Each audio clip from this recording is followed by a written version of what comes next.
Mr. Jones, Mr. Driggs, if you could take your seat.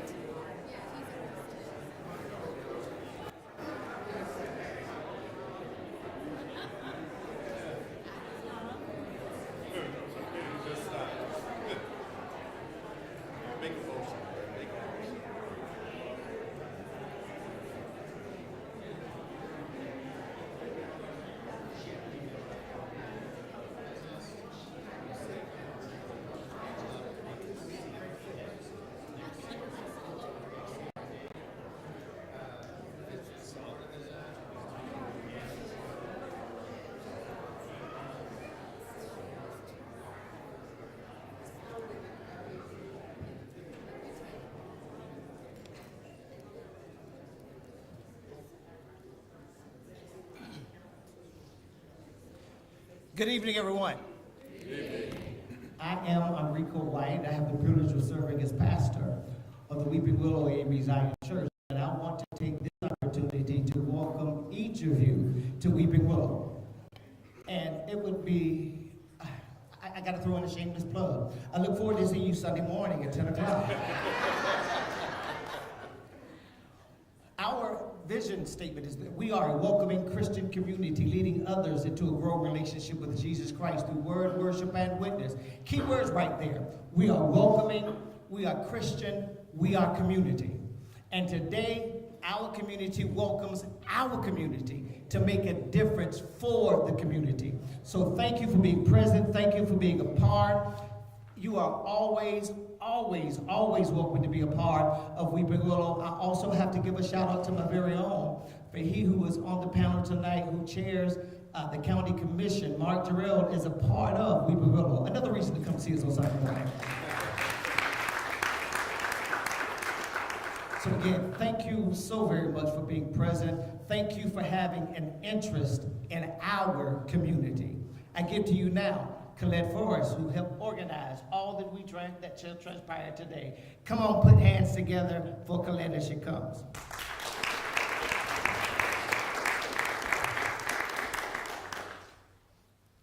I'm going to bring up Bobby Drakeford, who is a stakeholder in the Charlotte Black Voter Project, to bring some words. Thank you and good evening.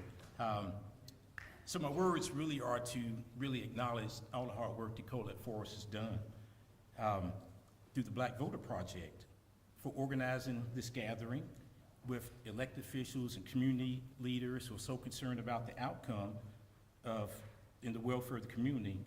You know, her commitment to uplifting and informing our people is just so important. And I've been involved with the Black Voter Project really since the inception and have participated in most of our activities, which include strategy sessions at the Ferguson Stein Law Office, where Mel Watt and Julius Chambers and others have begun their career. Canvassing with community partners like Reverend Kareem Mack with the NAACP, whose national convention is coming here this summer that we all must support. We work polls daily with Rankin and others during early voting and election day at polls like Baysford Road. And last but not least, this is the second forum we've had like this. You might recall one we had at Little Rock AME-Zion Church before election last year, which had an incredible turnout like this. So I just want to thank Colette for her sacrifices and Bobby going to A&T. And so many of the other youth, you know, who on such a great path. And I just appreciate her awareness for this topic and and really kind of discerning, you know, what this really represents. I mean, it's transit, but ultimately this is economic development. And so there is an opportunity, the Black Voter Project feels, for this tax to really uplift all facets of the community and let everyone participate in the economic benefits of it. So again, Colette, thank you so much for letting me be involved in all that you've done.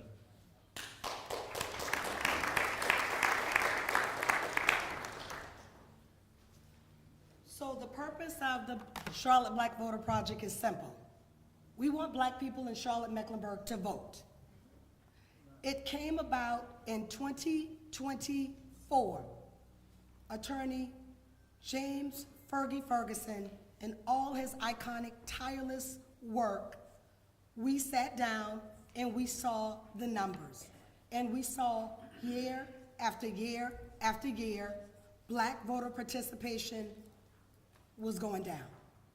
So we, the concerned persons, Councilwoman Tijuana Brown, Ms. Alma Adams was on the speaker with us, County Commissioner Mark Terrell, Bobby Drakeford, myself, and many, many others. Dr. Wilhelmina Rembert, she thought it so pertinent, she came from the airport. She didn't think she could make it, but she came from the airport to come to Fergie's office to talk about what's going on. How can we devise a plan? How can we begin to motivate, and this was way before 2024. This was in 2023. So our desire is to just ensure that Blacks, African Americans participate in the electoral process. Because when any voice is absent, you're not singing the same song. So what we will do is talk about the rules of engagement. We will allow public session for Q&A. We have the fine CMS students, if you could stand up.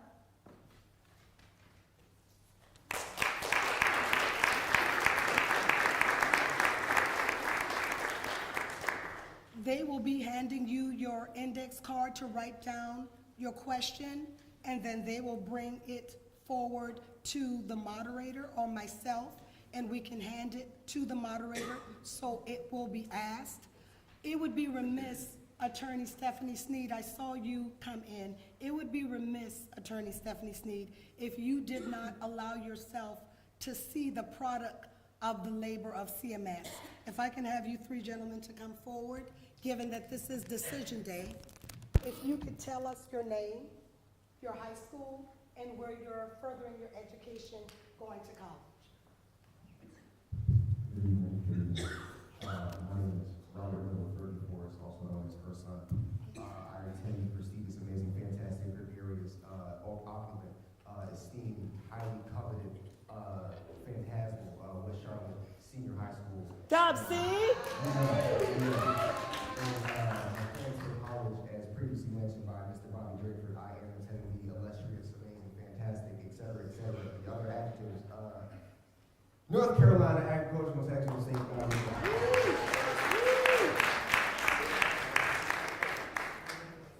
Hey, I'm Chase. My name is Chase Howard, a senior at Palisades High School, and I'll be attending Howard University. You know, I can say that now. There you go, Stephanie Sneed. Another bison in the house. My name is Miko Coleman. I'm currently attending Charlotte Engineering Early College, and I'll be going to UNC Charlotte for 1 more year. Dr. Walton, I don't know if he's still there. Thank you. So the introduction of our moderator. Dedrick Russell is a Emmy-nominated, groundbreaking, on your side reporter with WBTV. He is a father, he is a husband, and I would be remiss if I did not mention he is a man, proud man of the 06 Alpha Phi Alpha, Mr. Panelists, when I am humbled enough to call your name, if you would come forward and take your seat. We have Congresswoman Alma Adams. Congresswoman Alma Adams, I've known Congresswoman Alma Adams since 1997. Congresswoman Adams has always been intimately involved in the 12th Congressional District. When I would have to go to Greensboro by the beckoning of the late, great Don Baker, I would meet with Congresswoman Adams and others to ensure that we had our plan in place for our ground game to get out the vote. She is a tireless advocate for all of those, not just in the 12th Congressional District, but throughout the state of North Carolina. And she is constantly fighting and trying to ensure that she brings federal dollars to the city of Charlotte and Mecklenburg County for transit. And she also is a proud member of Alpha Kappa Alpha. Dr. PhD Congresswoman Alma Adams, if you would come forward and take a seat.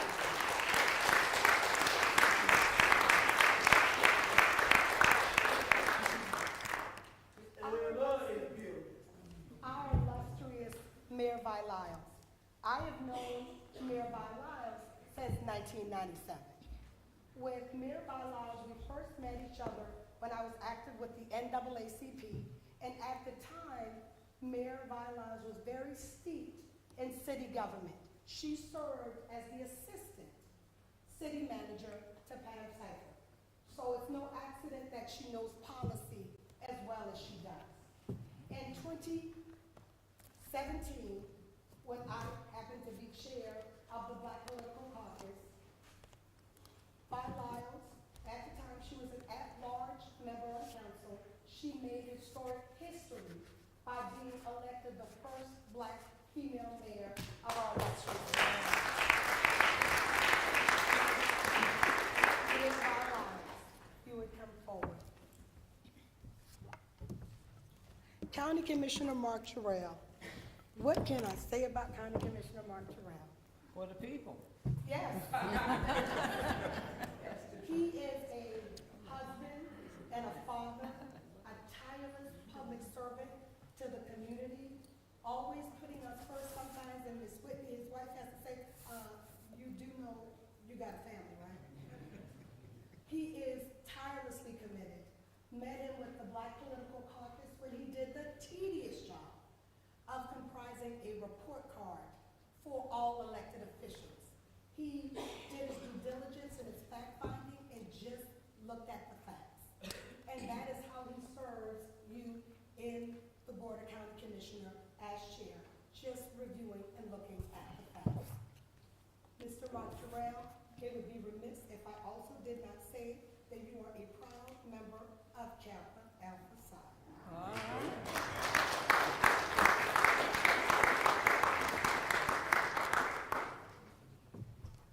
Mr. Bobby Drakeford. Mr. Bobby Drakeford, I met around the same time, 1997, and he was working at that time at Trammell Crow.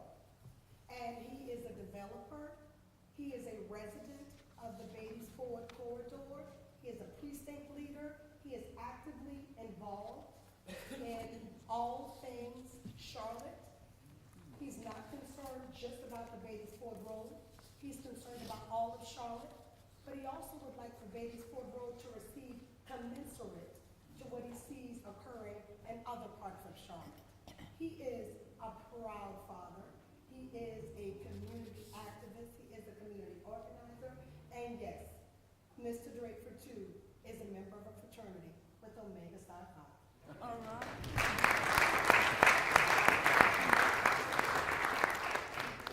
Mr. Bakari would like to send his regrets due to Washington, D.C. commitments. He's unable to join us, but we are not remiss with the fine panelists that we have.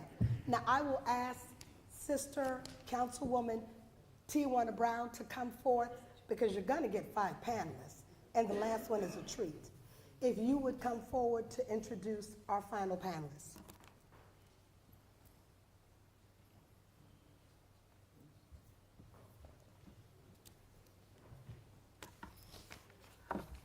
Hello, everyone. Good evening. It is an absolute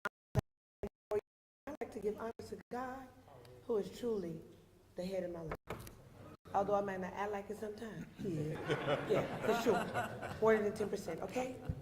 It is an honor and pleasure to introduce our next panelist, who is a graduate of North Carolina Central University, Javon Patterson, a proud graduate of South Mecklenburg High School, class of 1992, has lived in Charlotte his entire life, began his collegiate journey at St. Augustine College in Raleigh, North Carolina, before transferring to North Carolina Central University.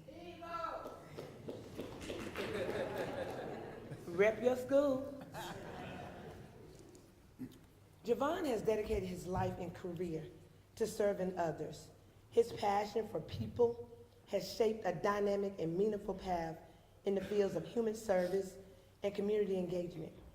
Over the years, he has worked across the broad spectrum, roles supporting vulnerable populations, including youth in group homes, people serving time in federal prison, students in public schools, individuals impacted by mental health challenges, and that's very important, foster programs, maternity homes, homeless shelters, and crisis intervention centers. We all have touched elbows with those populations that I just spoke on. Beyond his professional role, Javon is deeply rooted in Charlotte community as a committed volunteer. He has contributed his entire life and talents to Charlotte-Mecklenburg schools, Charlotte Parks and Rec, and is a mentor with the Boys and Men Foundation. His previous experience also includes working as a contract driver, often going above and beyond to help anyone that comes in his path. No wonder I chose you, you're just like me. He is a natural hairstylist, poet, skilled cooker and baker, known for performing for many of these services at no cost, pro bono, giving back to his community. He has provided free hairstyling, donated clothing, hygiene products, written poetry for funerals, homegoing celebrations, catered community events, and consistently offers support to strangers and friends. He knows no stranger. With a hard anchor in faith, service, and love and community, Javon believes the greatest calling is to be a vessel for positive change, to lead and live by example. He proudly embraces that purpose every day and finds joy in uplifting others, supporting his family and friends, and inspiring hope wherever he goes, meeting and sharing love. I also had the pleasure of taking Javon to college. He hunted me down off West Boulevard in the 1500 block of West Boulevard. It's a true story. And he came to me crying and said he had no one to take him to college. I was on my way to prison in 2 weeks, but I made it my business to take Javon to college. He said to me, if he had not went to North Carolina Central University, he don't know where his life would have led him. Without further ado, if you would give a round of applause for Javon Patterson, who is an amazing individual.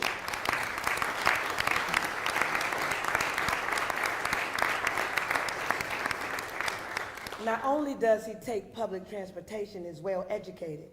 He had a car, fell on hard times, and now he relies solely on CAT's transportation system. Again, Javon Patterson.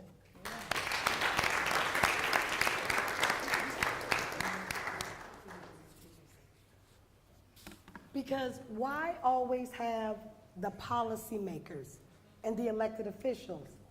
Isn't it also pertinent enough to have the people that are affected by their proposed policy? All right. So why are we here? We're going to talk about transit. So the legislators, they're going to propose bills. There's two that are being proposed. One by Senator Vicky Sawyer and the other by Representative Tricia Carter. Now they're going to send that to the Board of County Commissioners. And that body is going to decide on whether or not to put it on the ballot. And then the voters are going to decide what the fate of that will be. If I could have my CMS Jams to pass out the ballot. Now here's a tricky thing about bills. Here's a tricky thing about referendums. I want you to look at 2024's ballot and look at the bonds that are on that. These bills, referendums, and things that are put forth before the people, they are long, they are confusing. Sometimes you don't know if you're voting for or against something. So I want you to be reminded when you look at this ballot and look at the length of the bars, and they're always at the end. They're never at the beginning. Where sometimes you have voter fatigue, they're always at the end. So this bill, if it goes on the ballot, it will be no different. It will be long, it will be long-winded, it will be complicated, and it will be at the end of the ballot, after the challenge. It will be at the end. But I also wanted you to take a keepsake to recognize and never forget, votes have consequences. Votes have consequences. So I want you to be able to take this home and remember where we are now, and in 2024, what we had opportunities to do. Without further ado, Mr. Russell.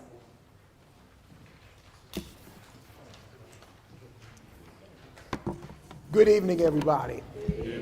Hope you are doing well. D9 is represented, and we're all family. We're at the kitchen table talking about some issues that will affect our lives. And thank you for this panel. So just want to give the panel opening statements. Please keep your comments 2 minutes or less. Emphasize or less, 2 minutes or less. We have timekeepers. We have our CMS students. We have timekeepers. We want to be able to hear from you and then hear from the people who have come here. If you could just say opening statement and, just also, talk about why this matters, about this transit tax, and what do you hope to accomplish from this gathering on today. We can start from Mr. Drakeford and go that way. And as a matter of housekeeping, we will have the green to go, yellow when you're at your half-minute mark, and red when it's time to stop. Okay. Yes. Okay. Yes, the Yep. Congresswoman. Yep.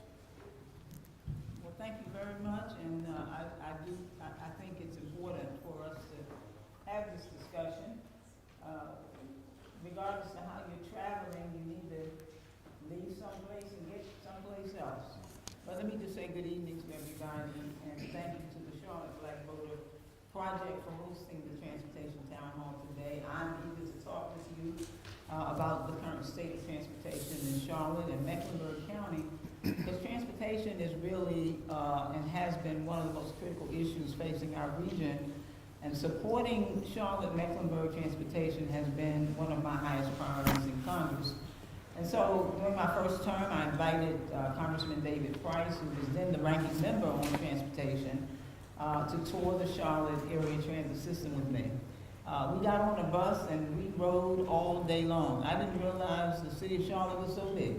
I asked the driver, "Are we still in the city?" He said, yes, we are. But in order to say why Charlotte transportation is so important, I needed to show people firsthand, and that has allowed my office to be a proud ally and a partner. And that's what it's about, because when you think about local government, state government, and federal government, we're all partners. And so last year alone, the Charlotte Regional Transportation Planning Organization received more than $8 million in federal grants for safety and equity initiatives. The Department of Transportation, as far as trying to get funding for the Charlotte Gateway Station for construction, they received about $25 million in federal funding, and $100 million for the Blue Line extension project. And so we've continued to partner with not only our local city, but also with the Charlotte-Mecklenburg, with the airport. We've got to prioritize equity in public transit, and I think the reason that we're here is to make sure that all of the community is involved and engaged and have an opportunity to not only participate. Does that red mean stop? Yes. Okay, so I was actually trying to do 2 minutes or less, but let me just say that we're going to continue to work in partnership with our city and with our county and this region to make sure that we get the dollars that we need to do the work that's needed for the people. Thank you very much. Thank you. Mayor Vi Lyles. Mayor Vi Lyles. Thank you, everyone. Do you mind if I stand, Dedrick? Because it's like, so I can find myself here. I want to start off with saying we all know that Charlotte is a growing city, and that's a good thing. Growing cities have jobs, opportunity, vibrancy. If cities are not growing, they're declining. But how we grow is what's most important. We need smart growth. We need growth that the community believes in and can make happen. That means that we have to have more options, more opportunity, and that everyone shares in the benefits of what we're building. It's not just about roads and sidewalks and microtransit and street lights. It's really about how we will be as a community, as a city, and what do we want and choose to be. If we miss this opportunity, I believe that we will miss out on the opportunity to control our own destiny. That this referendum is about how do we do this together. Now, I want to recognize all of our council members that are here, and I also want to recognize the number of staff people here, because one, I recognize I'm not that smart, and they are smarter than I am. And I'm going to ask you to continue to think about any questions that you would have, because this is what this afternoon is about. It's about finding out what are the questions and what should be the answers that everyone would share. This is about our future. We shouldn't miss this opportunity, I believe, because we know that we have to do something different. Congestion, congestion, congestion. The people that are here today are hardworking. We've been working on this for a very long time. But we want to be able to explain it to everyone, to be able to answer any question. Before we leave here tonight, if you have a question, we want you to have an answer. And we want you to participate deeply in what we believe is our future, the work that we can do that will make this city the fastest growing that we are today, but actually a livable one, and one with a great opportunity that we believe everyone deserves. Thank you very much for allowing me to speak.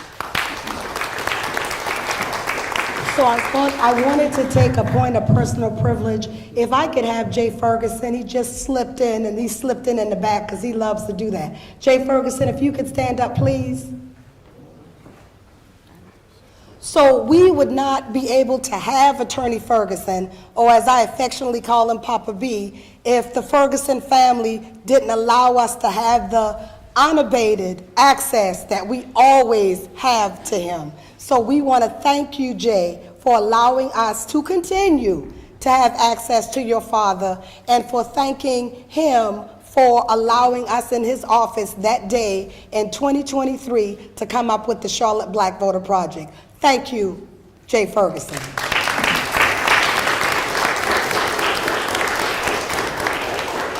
We go with County Commission Chair Mark Jarrell. Thank you, Dedrick. First, let me start off by saying good evening to everyone. Thank you for being here. I want to thank my pastor and the Weeping Willow Church family for opening the doors to the church for this important conversation. Also want to take an opportunity to acknowledge my fellow board members who are here, Commissioner Dunlap, Commissioner Townsend Ingram, and Commissioner Griffin, for showing their support tonight. When you think about, I think most of us read that Leaning on Opportunity report, and one of the areas in that report talked about public access to transportation and how that was a barrier to upward and economic mobility. So when we think about this conversation and how important the discussion is, it is really about providing equity, access, opportunity, and the way we shape that so that everyone can contribute, everyone can take advantage of, to the mayor's point, one of the fastest growing cities and communities in the country. And one of the things that you can think about today, you know, the decisions that we're making today, everyone, I want to be clear. They won't be felt. Most of us will be gone when they're really felt in this community. The decisions that we make in 2025 are going to be felt in 45, 55, and beyond. And those young people that walked in, that are standing back there, are the reason why we're here tonight. So if you have to figure out a reason why, let's think about these young people. Let's think about people today that don't have access to transportation. It takes them 90 minutes to get across town to go to work. That shouldn't be. We have an opportunity to change that, and I think tonight is a great opportunity for us to have that discussion so that we can figure out how we move forward in a way that's thinking about the young people that are here tonight. Thank you.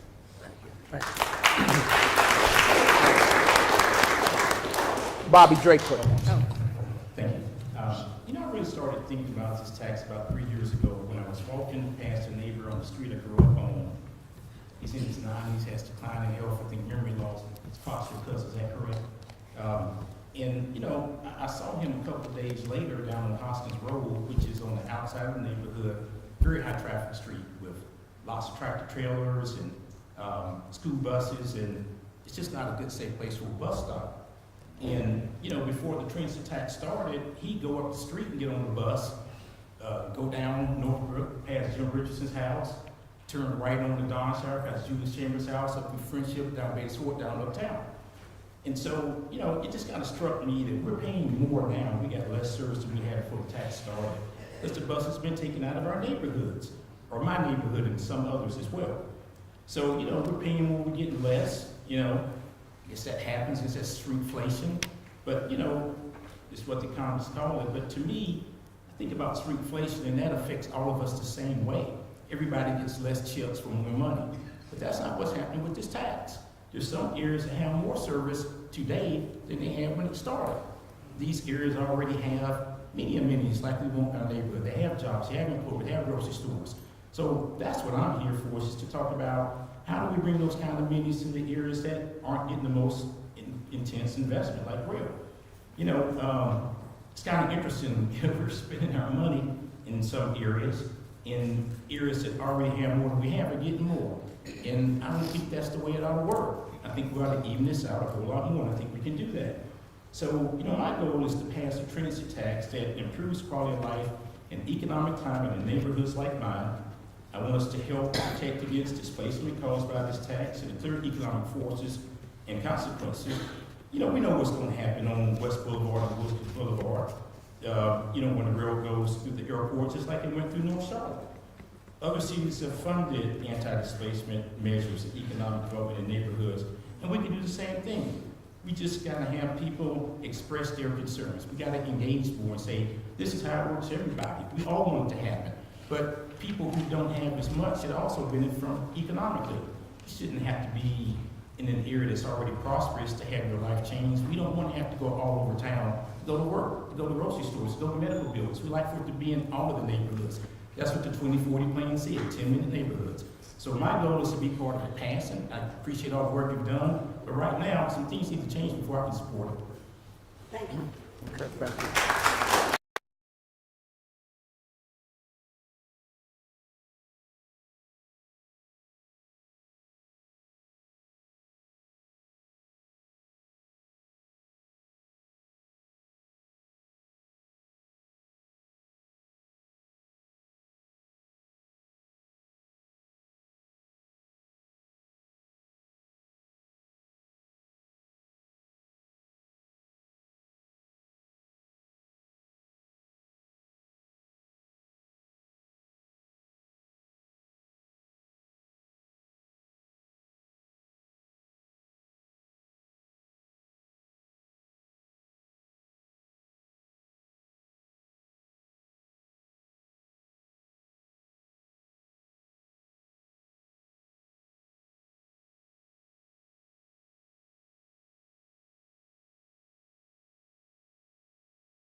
$200 a week to get to and from work. So I had to let that job go. It took me about 3 hours to get to work, to give you kind of like an idea, not including the time it took me to get up and get ready for work. And mind you, this was actually a 12-hour shift overnight. So I would be sitting in the shade in a big old undeveloped field by myself, just sitting. For a 12-hour shift, 6 p.m. to 6 a.m. So I had to let it go. I had to think about myself, think about my integrity, and ask myself, is this worth it? And I came to the determination that it was not worth it. But other than that, public transportation for me has been very convenient. I meet people all the time, but I think we need to consider the development that's growing so fast and equated to the public transportation that need to grow and keep up with it, if that's gonna be the situation. Thank you.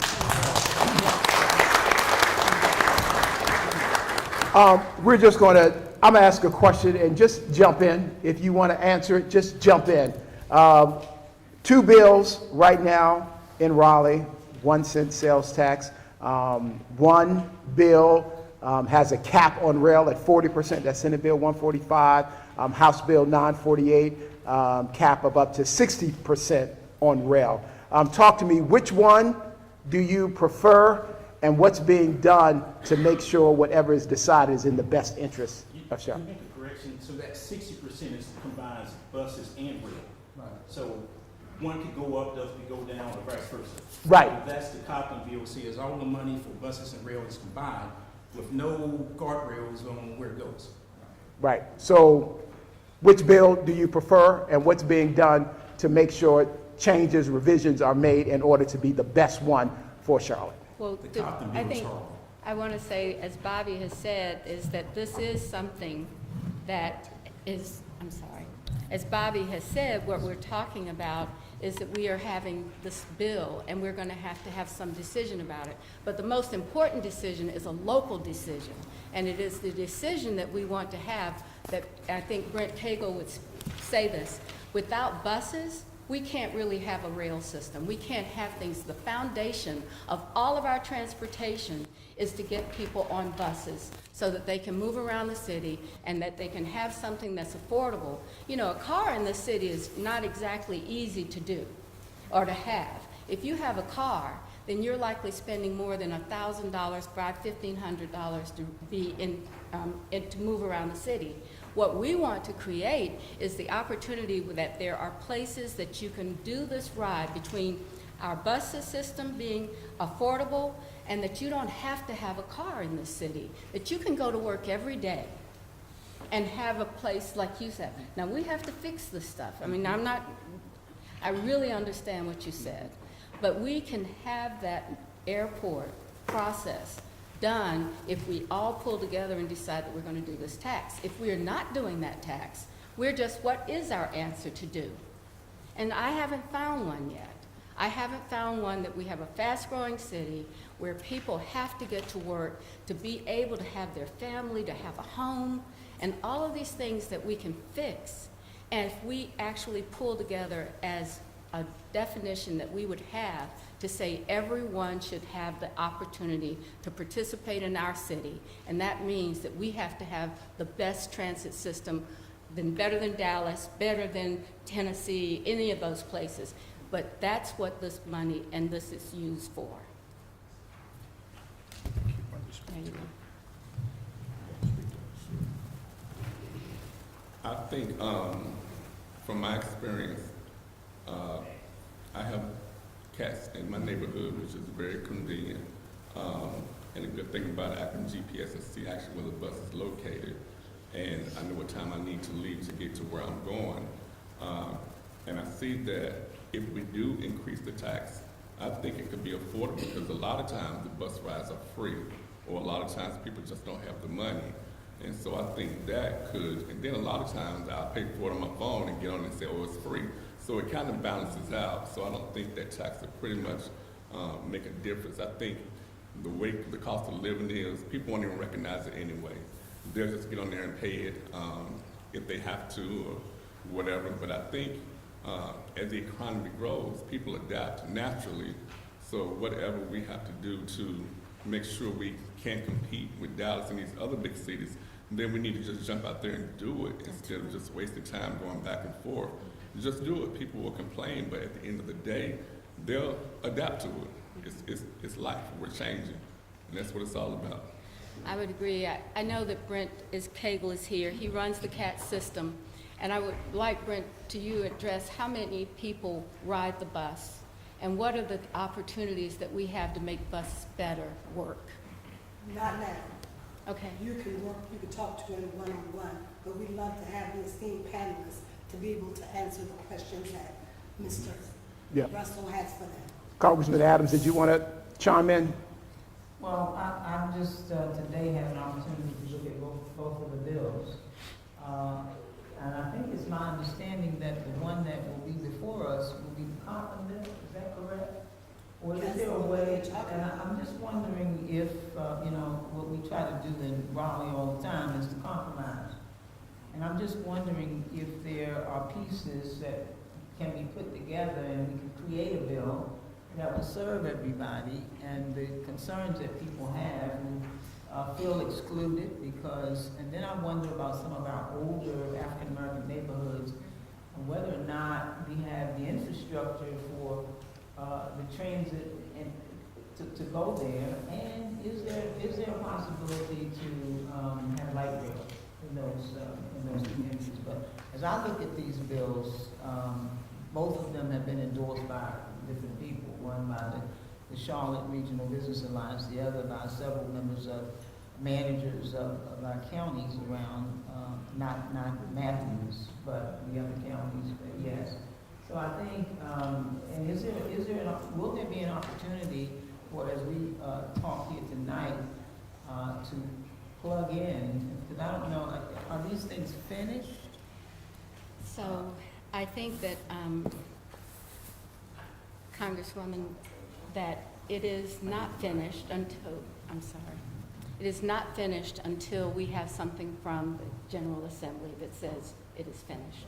And you can imagine what that's like for Charlotte and us with the General Assembly. But what I would say to you is that we have worked for a number of years between all of the towns and the regional. This is a regional transit system, not just inside of Charlotte, so that we can have the opportunities that we see as a region and have this happen to us. So what I would say is that if we have to create options for this opportunity, and jobs will be in all kinds of places, and we have to prepare where these trains and buses can go for jobs and opportunities for housing and all of those things. And that's one of the things that, when we start talking about the success of what we're doing, it can only happen if we pull together and we talk about what does it mean for workforce development. Part of our plan includes a workforce development initiative with the city that Danielle's last name is Frazier, who has been in this work, is working through this to get young people to participate. Because when you think about if we have these changes, what we will have is an opportunity for young people to work and get to be something. A bus driver makes a really good salary. They have a pension. Think about that. We can actually start talking about CMS students that choose not to go to college necessarily, but choose to be part of what I would call the trade industry. Think about that. When we start thinking through buses and what we're going to do, those are going to be jobs because we're going to need bus riders. We're going to need people that do operate the trains well. And these are opportunities that we can present to people in our community and have them be successful in their own life and their workforce development opportunities. Detra, can I take Okay. this too? Thank you. So one of the things I think is really important for us to point out, and I'm glad the mayor teed up the opportunity around bus, because it is very, very important that we understand the current system is not keeping pace with the way the community is growing. And so we have to do something about that. I mean, it's as simple as that. And when you think about the options related to bus, I'm gonna do my best Arthur Griffin impression here and throw some data at you, okay? And so, because I do think it's important that, and the numbers allow us to put things in a little better context. It doesn't tell the complete story, so I don't wanna, act like it does, but it does give us some context. So when you think about what the city is proposing with respect to the better bus model, I think it's important for us, when you think about those of us who are committed to access, committed to opportunity, particularly for those who are socioeconomically disadvantaged, who are low-income residents today, you think about this. Right now, if the better bus that's being proposed, 91,000 more low-income individuals will have access to 15-minute frequency compared to 19,000 today. That is 15-minute frequency. 202,000 more people of color will have access to 15-minute frequency compared to 40,000 today. That's a 5X right there in and of itself. Over 320,000 more jobs will be accessible within a half mile of the 15-minute frequency network compared to 127,000 today. So when we think about the way our community is growing, when we think about the needs, and we think about having to move people en masse, it is very important that we take a look at the data. We also need to understand what is the goal. And the goal is, if it's upward mobility, if it is opportunities related to workforce, there are a lot of things that are interconnected with what we're trying to solve to tonight. And I know some will try to simplify it. I'll use Malcolm Graham's term, you know, I don't want the enemy, I don't want the perfect to be the enemy of the good. But I do think people are raising legitimate concerns that have to be addressed, but we can only address them by working together, teeing them up, having a discussion, and making sure that we're moving forward and understanding exactly the implications of the decisions that we're going to make. Thank you. This 1 cent sales, oh. I want to add something as well. I thought about probably changing the hours to providing service for third shift or first shift. They have to be very early at work. I know at the airport, you know, some positions you have to be there at 5:30 because planes are right there waiting at 5:30. And if the buses can, you know, leave out probably 4:30. You are talking about what we want to accomplish and do. We want to have people that are in the hospitality industry to have the ability to get to work and to be able to go. And mornings, all of that. So I think that when we're thinking through what we're trying to accomplish with better buses is to really ask people that are needing the service to be a part of what we can do. And that's what I think is, Mark Durrell just said, we have to pull this together, all of us at one time. But without the funding, we don't have anything to pull, honestly. And so when we, even if you look at what we're doing, if we have funding for these kinds of changes, that's going to help us as we start talking about other opportunities like affordable housing, more opportunities for young people to be a part of our community. So these are the things that we believe are inherent in this bus system and the methodology that we have for funding it. So we're putting in, I guess, all in, but it's really requiring all of us to work together, and you're the exact example of what we want to do and see. Okay, thank you, Mayor. We're going to work together, and we're going to try to keep it moving. Make sure all the panelists get to ask the question. And So if you want that one-on-one conversation, you can have that at the adjournment. Because this is a very complicated but important topic, and we want to make certain that every panelist has an opportunity to speak. And if there is sidebars that need to be done, we welcome it after the conclusion of the event. So I'd like to respond. So I agree with what the mayor said, and what Mark said in particular, that it's simple, because I'm not in any elected position. I don't know all these advanced data and detail, but I can tell you what happens every day with my life in my neighborhood, our area town. All of Northwest Charlotte is excluded from rail.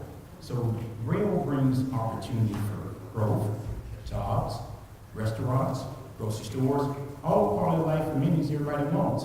So it is great that the bus and microtransit will get us to these other areas quickly, but that takes up our time. That compromises our quality of life. So the discussion, I think, is really about how are the economic benefits spread around. Maybe rail won't go everywhere, but there are other things we can do to help these areas grow. And so that's what I would like to see happen. I want to be part of this. It's kind of puzzling for me to think about this bill gets passed in June and revoked in November, and in the meantime, we're supposed to figure stuff out. We don't really know who makes all the decisions about how the money is spread around, but I would love to work to try to get all those answers. Yeah. This 1 cent sales tax is estimated to generate more than $19 billion over 30 years on roads, rails, and bus. The question is, can we tax our way out of making transportation better? And then what happens with inflation? What happens if that $19 billion is not enough? Where do we go from there? Anybody? Okay.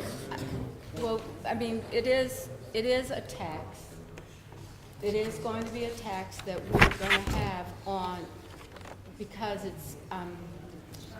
it is sales tax. I'm sorry. It is a sales tax. And that means everybody that buys something, but not everything, because I think that we've had some conversations about, that it is really not going to be on food. It's not going to be on housing. It's not going to be on medicine. It's not on medical services. It's not on electricity. It's not on gas or telephones. So that while you're buying something, generally it's going to be something that we're going to be able to use. Otherwise, you will have a penny sales tax. But in addition to that, almost 300 people come into the city on a daily basis, and they will be paying for the tax that they use, that they don't really have a stake in this, because they're just coming in, tourism, coming into work, and they will have the opportunity to help us carry that amount of funding all the way through.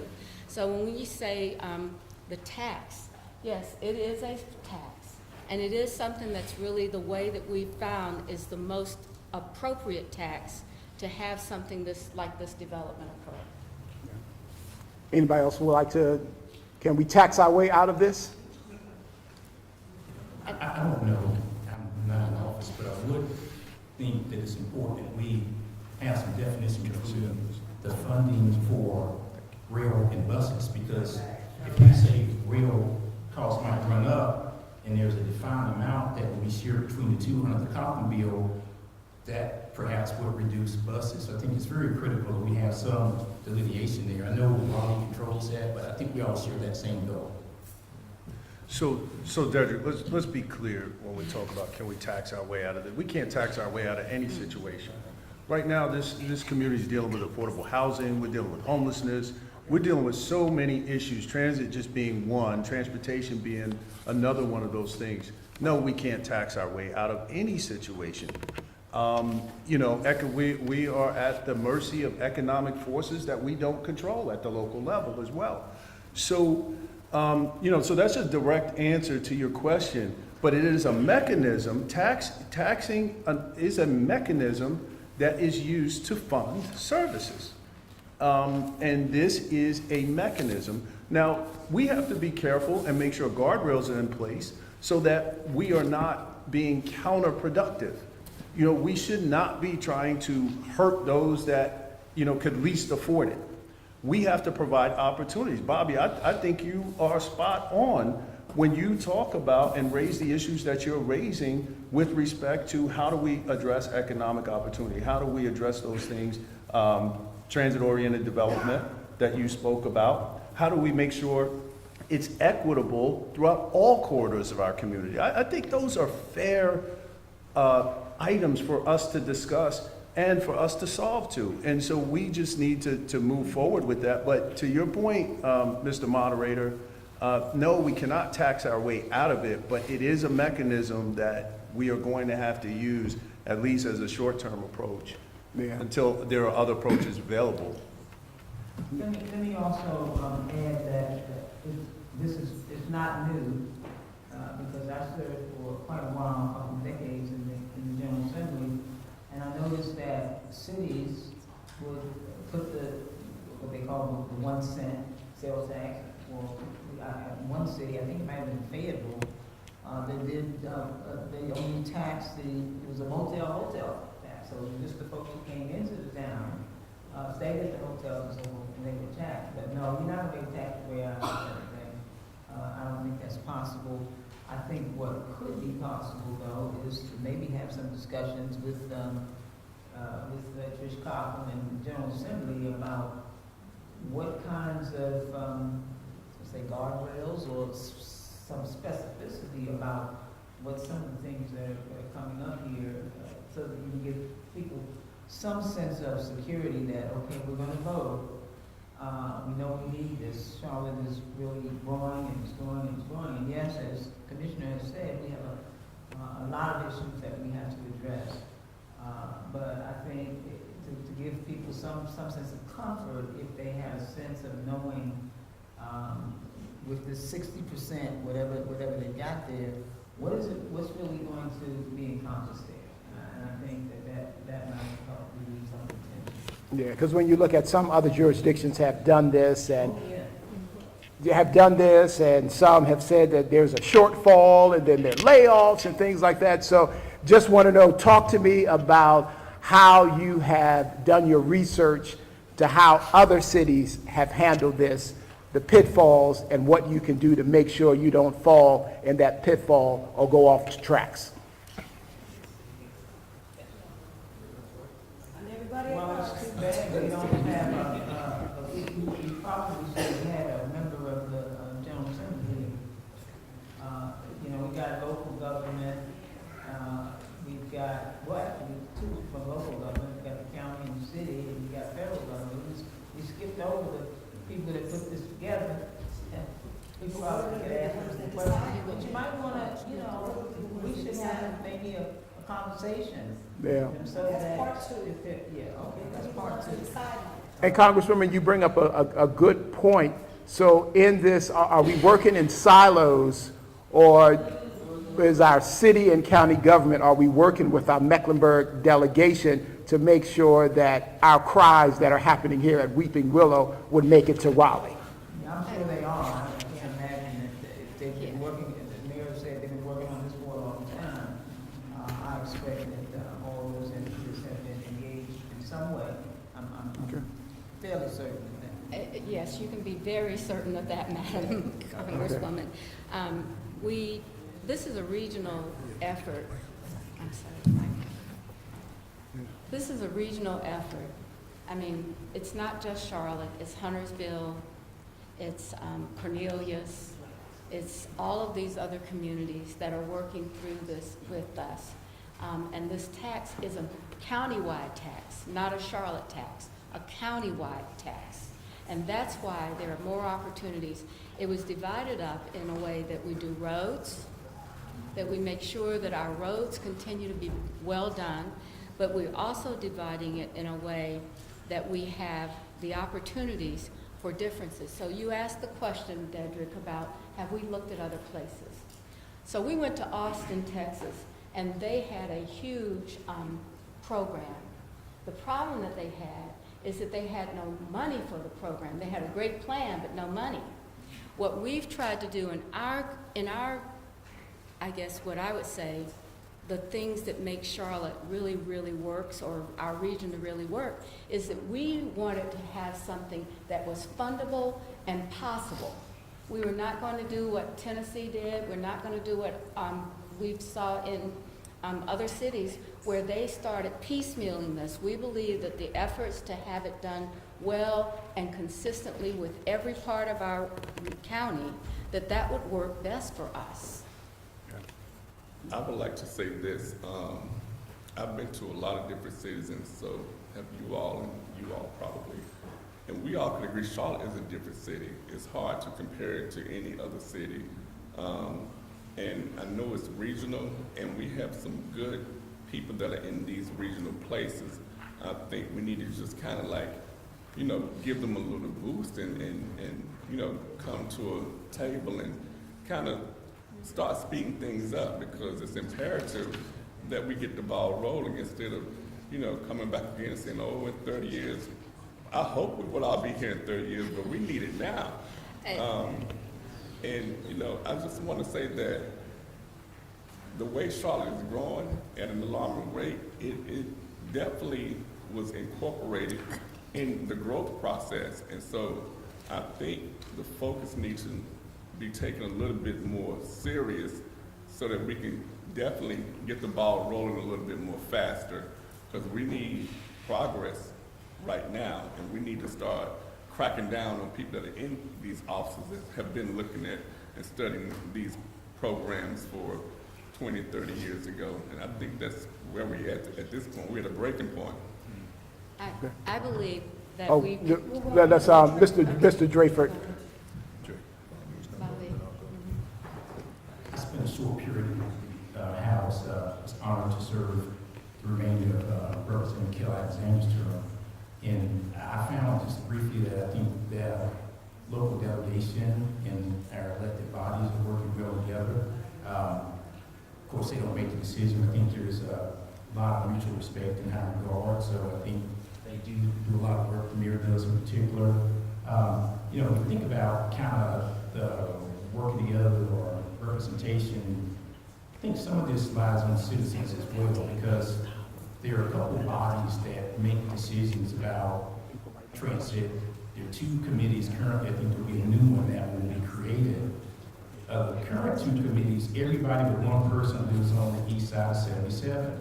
So folks on the west side need to get engaged and seek appointments so we could be part of this process. I mean, to me, there's a high correlation between where the representatives reside, based on zip codes, and where the more intense investments going like rail. So I think we as citizens need to say we must be part of this.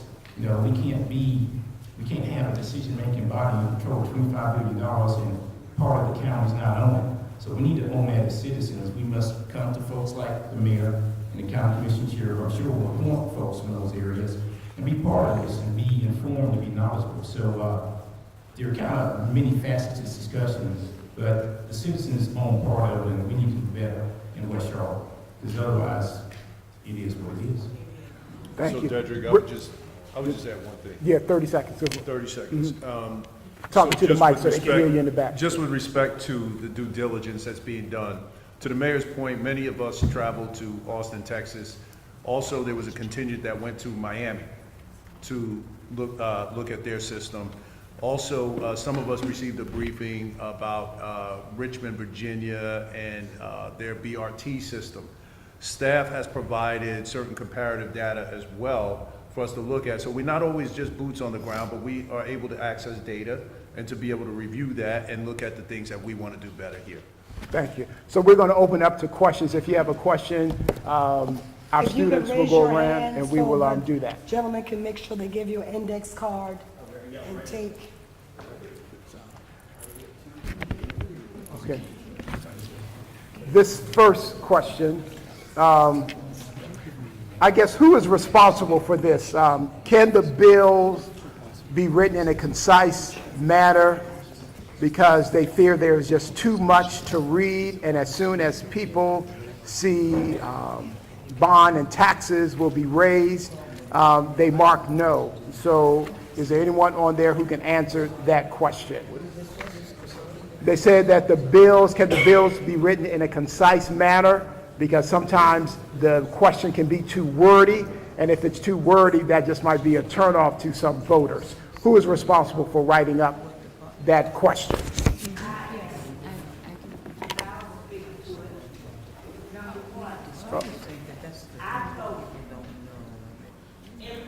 Let's everybody give her attention.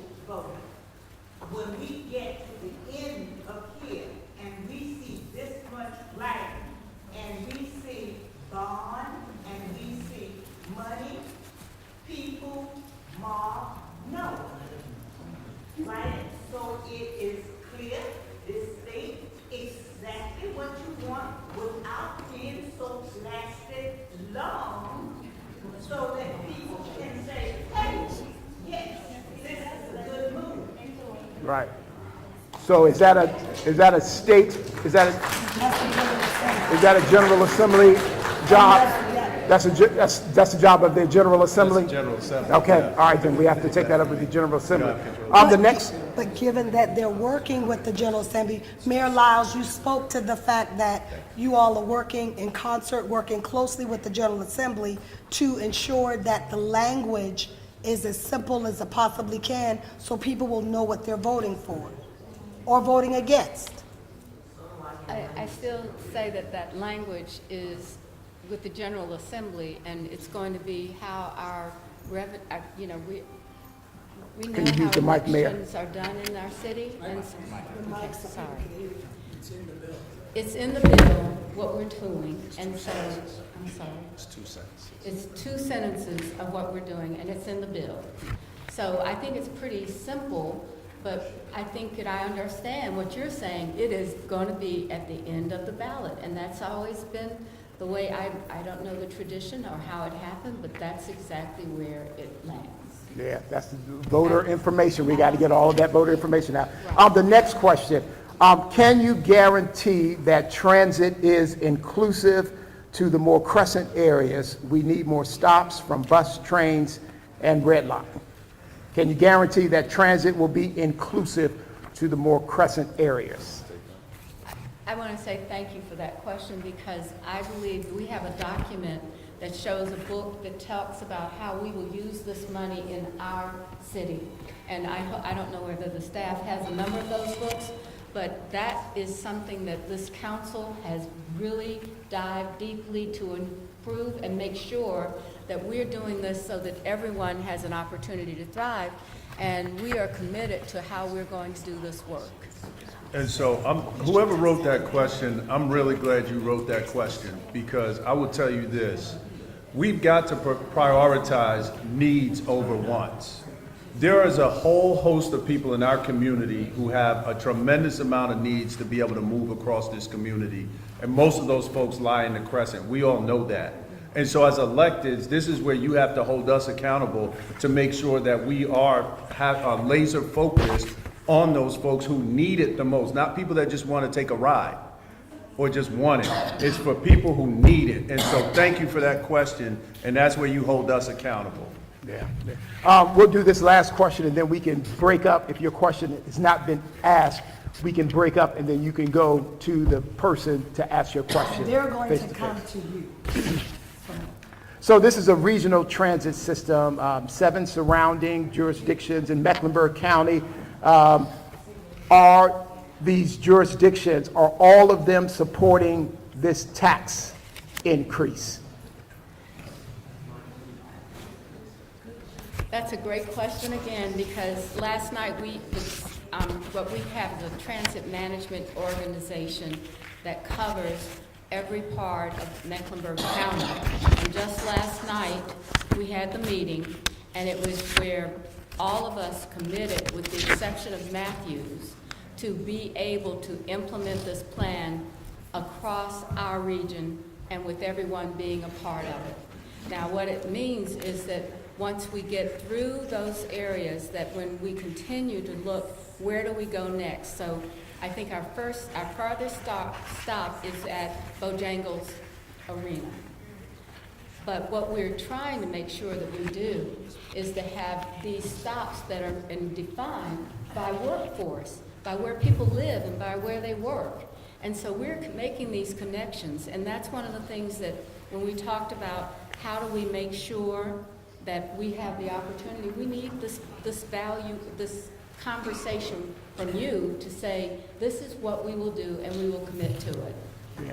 Thank you. I just have one question for the Congresswoman, and it could be real quick. Congress can't allocate federal funding for projects, so what can the constituents depend on you when you go back to see if we can get some federal dollars to help us out? Well, let me say, we can allocate federal dollars, and we've done that, and we'll continue to do it, and we do it in partnership. Now, we can't just create it on our own. Now, if the city or the county or members come to us with proposals, right now we're taking community project. We have allocated millions of dollars to not only the city, to the airport, because whenever there's a request, and I'm going to be in there making sure that that the dollars that we ask for that we get. Now, last year in 2024, we did not have, the Republicans decided we couldn't do the community project. We are going forward, and we are receiving applications right now. We've received one from the university doing a partnership with the city.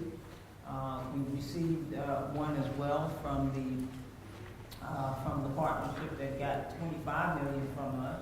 last year, they want 10 more to work on projects. So yeah, we can do that. And we're interested in doing it, and I'm happy to do it. And whatever we can get some dollars to bring back, we can call that, what, bringing home the bacon. We're gonna bring the bacon here. I'm not even Thank you. Thank y'all so much. Before I turn it over to Colette Forrest, this is a good crowd, and I want to make sure knowledge is power, and we don't want to have disinformation